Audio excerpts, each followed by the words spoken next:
নমস্কাৰ prime north ইষ্টৰ এই বিশেষ অনুষ্ঠানটিলৈ আপোনালোকক স্বাগতম জনাইছো মই শিখা ইতিমধ্যে চৰকাৰে গুৱাহাটীত আনলক আৰম্ভ কৰিছে অতি সোনকালে বাকি কেইখন জিলাতো আনলক প্ৰক্ৰিয়া হয়তো আৰম্ভ হ'ব কিন্তু আসল কথাটো হ'ল যে আমাৰ অৰ্থনীতি কেনেদৰে উদ্ধাৰ হ'ব ইতিমধ্যে কৰোনাত সকলো আমাৰ শেষ হৈছে সকলো ব্যৱসায়ী কৰোনা জৰ্জৰিত হৈ আছে এতিয়া কেনেকৈ আমি উদ্ধাৰ হ'ম বা অসমৰ প্ৰেক্ষাপটত আমি পুনৰ উদ্ধাৰ হোৱাটো কিমান সহজ হ'ব এই বিষয়ে আজি আমি আলোচনা কৰিম আৰু আলোচনা কৰিবলৈ আমাৰ মাজত উপস্থিত আছে অংগঠাৰ স্বত্বাধিকাৰী বাবাটু বৰুৱা আৰু লগতে আছে আপোনালোকৰ সকলোৰে চিনাকি মনি বৌ অৰ্থাৎ অভিনেত্ৰী পাপৰি বৰা আহক এতিয়া পলম নকৰি তেওঁলোকৰ সৈতে কথা পাতো বাবাটু বৰুৱা আৰু পাপৰি বৰা দুইকে আমাৰ অনুষ্ঠানলৈ স্বাগতম জনাইছো হয় আৰু প্ৰথমেই মই অংগঠাৰ স্বত্বাধিকাৰী হিচাপে বাবাটু বৰুৱাৰ ওচৰলৈ আহিব বিচাৰিম ইতিমধ্যে যেটো আমাৰ যথেষ্ট ক্ষতি হ'ল কৰোনাত লকডাউনে আমাক জুৰুলা কৰি পেলালে এতিয়া আমি পুনৰুদ্ধাৰ কেনেকৈ হ'ম অৰ্থনৈতিক সংগ্ৰামখন কেনেকৈ কৰিম বা অসমৰ প্ৰেক্ষাপটত যদি মই প্ৰথম প্ৰশ্ন হিচাপে আপোনাক সোধো যে অসমৰ প্ৰেক্ষাপটত পুনৰুদ্ধাৰ কৰাটো আমাৰ কিমান সহজ হ'ব বৰ্তমান পুনৰুদ্ধাৰ কৰাটো অকমান কঠিনই হৈ পৰিছে যেটো আমাৰ ব্যৱস্থা চলিছে আসলতে প্ৰত্যেকটো বস্তুৰ লগত প্ৰত্যেকটো বস্তু সম্পৰ্ক থাকে নিশ্চয় ধৰি লওক এজন মানুহ চাকৰি হেৰাই গৈছে তেওঁ অন্তত যোৰ পৰা বজাৰ কৰিছে সো তাত এতিয়া সীমিত আহিব সো তেনেকুৱা কিছুমান কথা থাকে কিন্তু যেহেতু আমি অসমৰ বাসিন্দা আমি অসমীয়া আমাৰ থলুৱা প্ৰডাকচন আমাৰ বহুত আছে অৰ্থাৎ আমি ধান চাউলৰ পৰা আদি কৰি আমাৰ খোৱা বস্তু যিখিনি দৈনন্দিন সামগ্ৰী এখিনি আমি গাঁৱৰ ৰাইজে সুন্দৰকৈ আমি গোটাই ল'ব পাৰোঁ আৰু যদি সেই গোটাই লোৱা ব্যৱস্থাটো আমাৰ হয় আৰু সেই অৰ্থনীতিটো যদি আমাৰ নগৰ অঞ্চলত যিখিনি মানুহ তেওঁলোকে গোটাই ল'বলৈ অকমান অসুবিধা সেই গাঁও অঞ্চলৰ পৰা নগৰ অঞ্চলত দিয়া ব্যৱস্থাটো যদি আমি কৰি আত্মনিৰ্ভৰশীল যেটো অসম নিশ্চয় তাৰ ওপৰত আমি বেলেগৰ সহায় নলগাকৈ কিন্তু চলিব পাৰোঁ নিশ্চয়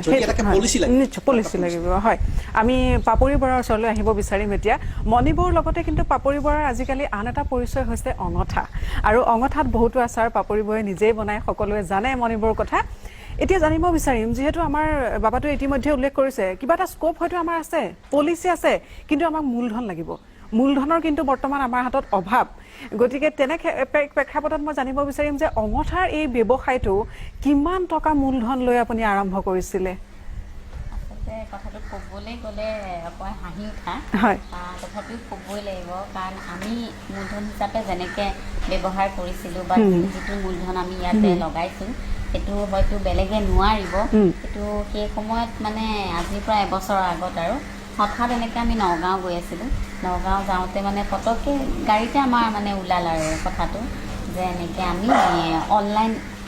খোৱা বস্তু এনেকুৱা কিবা ৰেষ্টুৰেণ্ট এখন খুলিব পাৰি নেকি তাৰপিছত মোৰ স্বামীয়ে মোক লগত চাহ দিলে তাৰপিছত কৈছে ঠিক আছে পাৰি তাৰপিছত আমি ঘূৰি আহিলোঁ গুৱাহাটীলৈ আহি পেলাই গুৱাহাটীতে শুনা মানে কি এনেই মানে মোবাইলতে মেনু এখন বনালে মেনুখন বনাই পেলাই মানে তেওঁ আপলোড কৰি দিলে আৰু আপলোড কৰাৰ লগে লগে মানে সেই কাষ্টমাৰ এজনে ফোনেই কৰিলে তেখেতক মানে পৰ্ক 1 প্লেট লাগে তাৰপিছত ইফালে মই আছোঁ ষ্টুডিঅ'ত শ্বুটিঙত আৰু মানুহজনো ঘৰত নাই ফোনটো আহিলে প্ৰথম কাষ্টমাৰ এতিয়া আমাৰ এৰিবলৈও বেয়া লাগিছে ভাইটি এজন আছিলে লোহিত বুলি তাৰপিছত দাদাকো ফোন কৰিলে তাৰপিছত দাদাকে ক'লে বোলে ঠিক আছে 150 টকা এটা লৈ পেলাই পৰ্কটো লৈ আহ চ' আৰম্ভণি আমাৰ মূলধন 150 টকা দেই 150 টকা আচলতে বৰ্তমানৰ প্ৰেক্ষাপটত কিন্তু সেইটো আটাইতকৈ মানে এটা আদৰ্শ হ'ব লাগে আচলতে 150 টকাই মূলধন লৈ আৰম্ভ কৰিও কিন্তু আজি প্ৰতিষ্ঠিত হৈছে অংগঠা সকলোৱে বুজি পাইছে অংগঠাক আৰু এইখিনিতে জানিব বিচাৰিম যে অংগঠাৰ প্ৰচাৰ আৰু প্ৰসাৰ কেনেদৰে কৰি আছে আমি ইতিমধ্যে দেখিছোঁ যে অনলাইন যোগে কিন্তু বাবাটু বৰুৱাই যথেষ্ট প্ৰচাৰ কৰি আছে গতিকে অকণমান এই প্ৰেক্ষাপটত লকডাউনৰ এই প্ৰেক্ষাপটত যিহেতু এতিয়া অনলাইন ব্যৱসায়সমূহে চলিছে অকণমান যদি বাবাটু বৰুৱাই এটা টিপছ দিয়ে অনলাইন ব্যৱসায়টো এটা কথা প্ৰথম কথা আপুনি অনলাইন বা ইণ্টাৰনেট জগতখনৰ লগত জড়িত থাকিব লাগিব আৰু জড়িত থাকিব লাগিব আপোনাৰ যিখিনি কাম সেইখিনি সততাৰে আগবঢ়াব কেনেকৈ ফ'কাচিং কৰিব পাৰি সাপোজ ধৰি লওক এই বস্তুটো মই গুৱাহাটীত চলাম এই বস্তুটো মই যোৰহাট চলাম যোৰহাট অঞ্চলত নিৰ্দিষ্ট এটা গ্ৰুপ থাকিব যোৰহাট অঞ্চলত বা নিৰ্দিষ্ট এটা ছ'চিয়েল মিডিয়া ইনষ্টাগ্ৰামে হওক ফেচবুকৰ এটা গ্ৰুপ থাকিব তাত নেগেটিভ কিছুমান কথাও চলি থাকে চ' আমি পজিটিভলি এই কামটো কৰিছোঁ আৰু আজিকালি এটা ট্ৰেণ্ড খুব ভাল হৈছে কামটো কৰিবলৈ ইণ্টাৰনেটত সহজ হৈছে কিয় সহজ হৈছে আমাৰ যুৱ প্ৰজন্মৰ 80% মানুহে কিন্তু আত্মনিৰ্ভৰ আৰু আনক ছাপোৰ্ট কৰে সেইকাৰণে ছ'চিয়েল মিডিয়াৰ যোগেদি আৰম্ভ কৰিবলৈ খুব এটা সহজ প্ৰক্ৰিয়া পাপৰি বৰাই ক'লে আমি 150 টকাত ঘৰতে আৰম্ভ কৰিছোঁ পিছলৈ আমি অকলে এমাহৰ পিছত চম্ভালিব নোৱাৰা হোৱাৰ কাৰণেহে অঙঠা বেলেগ পৰ্যায়লৈ গৈছিলে গতিকে অনলাইন বস্তু তেনেকুৱা আপোনাৰ নিজৰ মাইণ্ড আৰু মানে বিবেকে কেনেকৈ প্ৰচাৰ কৰিব পাৰে আপোনাৰ নিজৰ নিজৰ আৰু অকণমান পাপৰি বৰাৰ ওচৰলৈ পুনৰ আহিছোঁ যিহেতু মণি বৌ বুলি সকলোৱে চিনিয়ে পায় যথেষ্ট ব্যস্ততা প্ৰত্যেক দিনা দেখিয়ে আছে হাস্যৰসৰ মাজেৰে ৰাইজক আমোদ দি আছে এই লকডাউনৰ সময়তো তাৰ মাজতো কিন্তু অঙঠাৰ আচাৰো যথেষ্ট সমানে কিন্তু আপুনি প্ৰচাৰ কৰি আছে কেনেকৈ সময় উলিয়াইছে অঙঠাৰ আচাৰৰ কাৰণে অকণমান জানিব বিচাৰিব দৰ্শকসকলে আচলতে সময়ৰ কথাটো ক'বলৈ গ'লে অকণমান সুকীয়া মই মানে সেই একদম বোকা মাটিৰ লগত মানে ডাঙৰ হোৱা ছোৱালী দেই গাঁৱৰ ছোৱালী যিহেতু গতিকে মই সৰুতে ঘৰত থাকোঁতেও এনেকুৱা ধৰণৰ কাম কিছুমান কৰি বিৰাটেই সুখ অনুভৱ কৰিছিলোঁ আৰু গুৱাহাটীত আহি যেতিয়া মই এইটো কামত জড়িত হ'লোঁ তেতিয়াও মই সেই মোৰ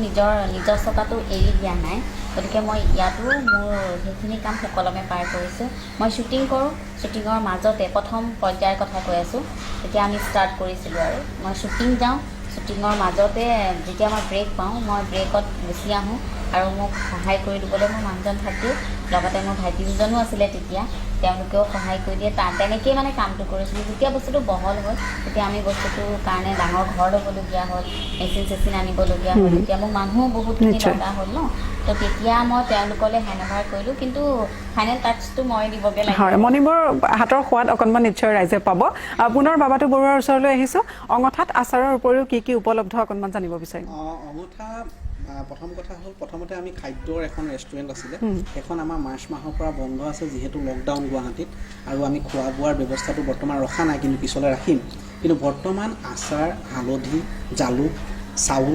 এইখিনি আমি ছাপ্লাই দি আছোঁ আৰু ভৱিষ্যতলৈ অতি সোনকালে মানে ছেপ্টেম্বৰৰ ভিতৰত আমাৰ নিজৰ মছলা এটা ফেক্টৰী আৰম্ভ মছলা অলৰেডি কাম বন চলি গৈছে আমি মেচিন আদি অৰ্ডাৰ দিছোঁ মছলাৰ কাম এটা আৰম্ভ হ'ব ৰিচেণ্টলি হয় আৰু অকণমান জানিব বিচাৰিম যে অঙঠাৰ যিহেতু ইতিমধ্যে অসমৰ বিভিন্ন প্ৰান্তত উপলব্ধ হৈছে কোনোবা ব্যক্তি যদি আগবাঢ়ি আহে ধৰক অঙঠাৰ যদি শাখা ল'ব বিচাৰে দোকান যদি খুলিব বিচাৰে আপোনালোকৰ পৰা সঁহাৰি কেনেকুৱা হ'ব নিশ্চয় আমাক সঁহাৰি পাব অলৰেডি আমাৰ 35টা এজেঞ্চি আছে বিভিন্ন ঠাইত আৰু মই অকল অসমৰ বুলি কোৱা নাই অসমৰ বাহিৰতো 4টা আছে আৰু অসমত আছে আৰু লগতে আবু ধাবিও আমি ছাপ্লাই চলি আছিলে ডুবাই কিন্তু বৰ্তমান লকডাউনৰ কাৰণে বন্ধ হৈ আছে আৰু যদি কোনোবাই ল'ব বিচাৰে আমি নিশ্চয় সহায় কৰিম কিন্তু এটা কেটেগৰী আছে আমি এটা কাম কৰিছোঁ এখন ডিষ্ট্ৰিক্টৰ এটা অঞ্চলত যিজন মানুহক দিছোঁ সেই মানুহজনৰ ওচৰত বোলে 10 কিলোমিটাৰ ওচৰত আৰু এজন ওলাইছে তেতিয়াহ'লে সেই মানুহজনক আমি ডাইৰেক্টলি নিদিওঁ কিয় নিদিওঁ সেই 10 কিলোমিটাৰ ওচৰৰ মানুহজনৰ লগত ট্ৰাইপ কৰিব লাগিব যিহেতু আমি উদ্দেশ্যটো হৈছে যে ইজনে সিজনৰ পৰা চলিব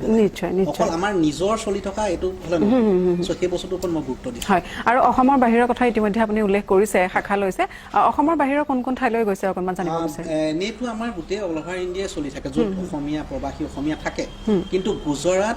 হায়দৰাবাদ আৰু বেংগলোৰ য'ত আমাৰ এজেঞ্চি আছে ত'ত আমাৰ ডিষ্ট্ৰিবিউটৰ হয় তাত আপোনালোকে হোম ডেলিভাৰীও পাব সকলোকে অৰ্ডাৰ কৰিলেও পাব কিন্তু বাকী ঠাইত ভাৰতবৰ্ষৰ যিকোনো যেনে মহাৰাষ্ট্ৰ চেন্নাই পুনে বিহাৰ গোৱা এইবিলাক অঞ্চলৰ ৰাইজেও আমাক অৰ্ডাৰ কৰিব পাৰে তেওঁলোকে 3-4 দিনৰ ভিতৰত তেওঁলোকৰ ঘৰত সামগ্ৰী পাব আমি ব্যৱস্থা কৰিছোঁ নিশ্চয় আৰু পাপৰি বৰাৰ পৰা জানিব বিচাৰিম বৰ্তমান দেখা গৈছে যে বহুতো গাঁও অঞ্চলত কৃষকসমূহে খেতি কৰিছে নষ্ট হৈছে তাৰ মাজত কিন্তু ভোট জলকীয়াও আছে বা এনেকুৱা বিভিন্ন খাদ্য সম্ভাৰসমূহ আছে আৰু আপোনালোকেও ভোট জলকীয়া আচাৰ মানে ব্যৱসায়ৰে যথেষ্ট জনপ্ৰিয়তা লাভ কৰিছে গতিকে কোনোবা মানুহ যদি তেনেকুৱা থাকে কোনোবা খেতিয়ক যদি থাকে যোনে ধৰক আপোনাক এই কেঁচা মালটো দিব বিচাৰে তেতিয়াও আপোনালোকৰ কিবা সুবিধা আছে নেকি বাৰু নিশ্চয় আছে আমি এইটো তেনেকুৱা পাই বস্তু মানে কথাটো হ'ল এনেকুৱা আজি গাঁৱৰ মানুহ এজনে দুখীয়া মানুহ এজনে তেনেকুৱা ভোট জলকীয়া বিঘাই কৰি নষ্ট হৈ গৈছে যদি আমাক তেওঁলোকে কণ্টেক্ট কৰে যে আমি আপোনালোকক দিব বিচাৰোঁ তেতিয়া আমি নিশ্চয় আৰু বিশেষকৈ আমি তেনেকুৱা পাই লৈ আছোঁ আমাৰ ছাপ্লাইটো আহে কাৰ্বি আংলং আৰু গোলাঘাটৰ পৰা আহে আৰু তেনেকৈ বিশেষ কোনোবাই দিব বিচাৰিলে আমি দিম হয় নিশ্চয় পুনৰ বাবাটো বৰুৱাৰ ওচৰলৈ আহিছোঁ যিহেতু আমি ইতিমধ্যে গম পাইছোঁ যে কেইবাজনো নিবনুৱা যুৱকক আপুনি সংস্থাপন দিছে এই অঙঠাৰ জৰিয়তে কিমানজনমান যুৱক জড়িত হৈ আছে কিমানজনে সংস্থাপন লাভ কৰিছে অকণমান জানিব বিচাৰিম সংস্থাপন হিচাপে ক'বলৈ গ'লে আমাৰ 6জনক আমি অলৰেডি দৰমহা দিছোঁ আৰু এনেই যদি জড়িত হৈ আছে 35জন অসমীয়া জড়িত হৈ আছে ভাৰতবৰ্ষৰ বিভিন্ন ঠাইত আৰু লগতে অসমৰ বিভিন্ন জেগাত 35জন কেনেকৈ জড়িত হৈ আছে বুলি বহুতে কোৱেশ্যন কৰিব পাৰে তেওঁলোকে আমাৰ এজেঞ্চি লৈছে আমাৰ লগত জড়িত মানে তেওঁলোকে আমাৰ অঙঠাৰ বিজনেছটো কৰিছে যিখিনি আচাৰ আপোনাৰ থলুৱা সামগ্ৰী ব্যৱসায়টো কৰিছে তেওঁলোকে এটা কমিশ্যন বেচিছত মাহে 7,000 পৰা 8,000 টকা ইনকাম কৰি আছে প্ৰথম আৰম্ভ আৰু যি 6জন হৈছে তেওঁলোকক আমি দৰমহা হিচাপে চলাই আছো অৰ্থাৎ পাপৰি বৰা আৰু মুখ ধৰি পেলাই 43জন মানুহ অঙঠাৰ ইণ্ডাষ্ট্ৰিটোৰ লগত জড়িত হৈ আছে আৰু লগতে পাপৰি বৰাই আৰু এটা কথা ক'লে মই ক্লিয়াৰ কৰি দিওঁ মানে কথাটো হৈছে এনেকুৱা যে যিকোনো কেঁচা সামগ্ৰী আমাৰ লগত যোগাযোগ কৰিব পাৰিব আমি কি কৰোঁ তেওঁ খেতিটো কৰিছে তেওঁ খেতিটো গছজোপাত লাগিবহে সাপোজ ধৰি লওক ভোট জলকীয়া 10 বিঘা কৰিছে তেওঁ 5 কুইণ্টেল আমাক দিব পাৰিব তেওঁৰ লগত আমি 2 মাহ আগতেই কণ্টেক্ট কৰি তেওঁক পে'মেণ্টটো দিওঁ কিন্তু আমি অসমীয়া মানুহৰ পৰাহে বস্তুটো লওঁ ঠিক তেনেধৰণে মই যে আমাৰ 43জন জড়িত আছে বুলি কৈছোঁ তাৰে লগত যদি আমাৰ গোলাঘাটৰ যিজনে ছাপ্লাই দিয়ে কাৰ্বি আংলঙৰ যিজনে ছাপ্লাই দিয়ে তেওঁলোকৰ লগত যদি ধৰোঁ আকৌ তেওঁলোক 2জন অৰ্থাৎ মই কেঁচা মাল লওঁ বেলেগ বাঁহগাজ অনাল এজনৰ পাই লওঁ মানে তেওঁ সংস্থাপন নিশ্চয় নিশ্চয় মোৰ বস্তুটো উদ্দেশ্যটো এনেকুৱা নহয় যে তোমাৰ পাওঁ বাঁহগাজ লওঁ তোমাৰ পাওঁ বাঁহগাজ লওঁ তোমাৰ পাওঁ বাঁহগাজ মোৰ এজনৰ পাই লওঁ লাগিলে তেওঁ কালেকশ্যনটো কৰি আনি যাতে তেওঁ সংস্থাপন মোৰ এই ফেমিলিটো বহুৱাৰ চিন্তা কৰিছে যাতে তেওঁ 200 ইনকামৰ পৰা 1000 ইনকাম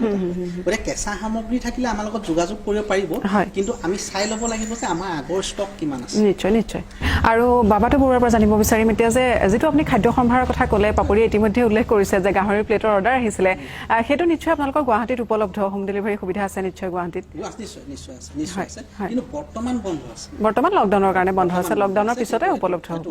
হয় আৰু এই যেহেতু গুৱাহাটীত হোম ডেলিভাৰী সুবিধা আছে গতিকে গুৱাহাটীবাসীয়ে ল'ব পাৰে আৰু লকডাউন খোলাৰ পিছতো ইমান দিন ঘৰৰ খানা সকলোৱে খায়ে আছে ঘৰতে বনাই গতিকে লকডাউন খোলাৰ পিছত নিশ্চয় অকণমান বাহিৰৰ টেষ্ট সোৱাদ ল'বলৈ মন যাব বাবাটোৱে যদি যোগাযোগ নম্বৰটো এইখিনিতে দি দিয়ে মোৰ যোগাযোগ নম্বৰ হৈছে 8133950611 আৰু হোৱাটছআপ নম্বৰটো হৈছে 8486350832 হয় এই দুইটা নম্বৰতে আপোনালোকে যোগাযোগ কৰিব পাৰিব লকডাউন ইতিমধ্যে খুলিছে আনলক প্ৰক্ৰিয়া আৰম্ভ হৈছে গুৱাহাটীত গতিকে আপোনালোকে অঙঠাৰ সোৱাদ ল'ব পাৰিব আৰু শেষত মণিবৰৰ পৰা মই এটা বিশেষ কথা সুধিব বিচাৰিম কিন্তু ডায়লগ নহয় চিন্তা নকৰিব আপোনালোকে বা মণিবৰে ভৰ কৰিব নালাগে মই ডায়লগ ক'বলৈ নকওঁ লকডাউনৰ সময় যথেষ্ট সকলো শংকিত হৈ পৰিছে ইতিমধ্যে কেইবাজনো ব্যৱসায়ীয়ে আত্মহত্যা কৰিছে যথেষ্ট দুখ খবৰ আচলতে তাৰ মাজতো আশাৰ ৰেঙনি কেনেকৈ আনিব কেনেকৈ জীৱনটোত আগবাঢ়িব তাৰ বিষয়ে এতিয়া মণিবক মই অকণমান এটা টিপছ দিবলৈ ক'ম আৰু এই টিপছটোৱে অনুষ্ঠানৰ পৰা বিদায় ল'ম আচলতে কোনেও হতাশ হ'ব নালাগে হয় বহুতেই হতাশ হৈছে আমিও মাজে মাজে হতাশ হওঁ তথাপিও মুখত হাঁহিটো থাকে আৰু এটা কথাই ভাবিছোঁ ভগৱানক খাটি আছোঁ যে সোনকালে এই কৰোণাময়টো আমাৰ ইয়াৰ পৰা গুচি যাওক আকৌ আমি আগৰ নিচিনাকৈ সকলো ব্যৱসায় আকৌ মনোযোগ দিয়ক সকলো যাতে কাম কাজবোৰ আকৌ আগৰ নিচিনা হৈ যাওক আমিও আগৰ নিচিনাকৈ আকৌ নতুন উৎসাহেৰে নতুন উদ্যমেৰে আগবাঢ়ি যাব পাৰোঁ গতিকে কোনেও মন নাভাঙিব আমাৰ কাৰণে আকৌ ভাল দিন ঘূৰি আহিব আমি আকৌ একেলগে হাতে হাত ধৰি কাম কৰিবলৈ সুবিধা পাম গতিকে সুস্থ থাকক ঘৰতে থাকক সুৰক্ষিত থাকক ধন্যবাদ জ্ঞাপন কৰিছোঁ আৰু খুব সুন্দৰ আচলতে মই ভাবোঁ অনুষ্ঠানটো খুব সুন্দৰ হৈছে ময়ো নিজৰ কৰি খুব ভাল লাগিছে বহুকেইটা কথা শিকিব পাৰিলোঁ বিশেষকৈ 150 টকা মূলধন লৈও কিন্তু আপুনি এটা ব্যৱসায় আৰম্ভ কৰিব পাৰে বাবাটো বৰুৱাই ইতিমধ্যেই কৈছে অসমৰ বিভিন্ন ঠাইত যদি আপোনালোক কোনোবা আগ্ৰহী হয় তেখেতৰ সৈতে যোগাযোগ কৰিব পাৰিব সকলোৱে স্বাৱলম্বী হোৱাৰ এটা পথ হ'ব পাৰে অঙঠা গতিকে আৰু গুৱাহাটীবাসীয়েও অঙঠা খাই চাওক আমাৰ সময় যিহেতু সীমিত দুয়োগৰাকী অতিথিকে বিদায় দিব লাগিব বাবাটো বৰুৱা আৰু পাপৰি বৰা অভিনন্দনো জ্ঞাপন কৰিছোঁ আৰু অশেষ ধন্যবাদ জ্ঞাপন কৰিছোঁ আমাক এইখিনি সময় দিয়াৰ বাবে অঙঠা উজ্জ্বল ভৱিষ্যত কামনা কৰিছোঁ আৰু ইয়াৰ লগে লগে প্ৰাইম নৰ্থ ইষ্টৰ এই বিশেষ অনুষ্ঠানটিৰ পৰা মই শিখাই বিদায় লৈছোঁ বিভিন্ন অনুষ্ঠান আৰু বা বাতৰিৰ বাবে আপুনি চাই থাকক প্ৰাইম নৰ্থ ইষ্ট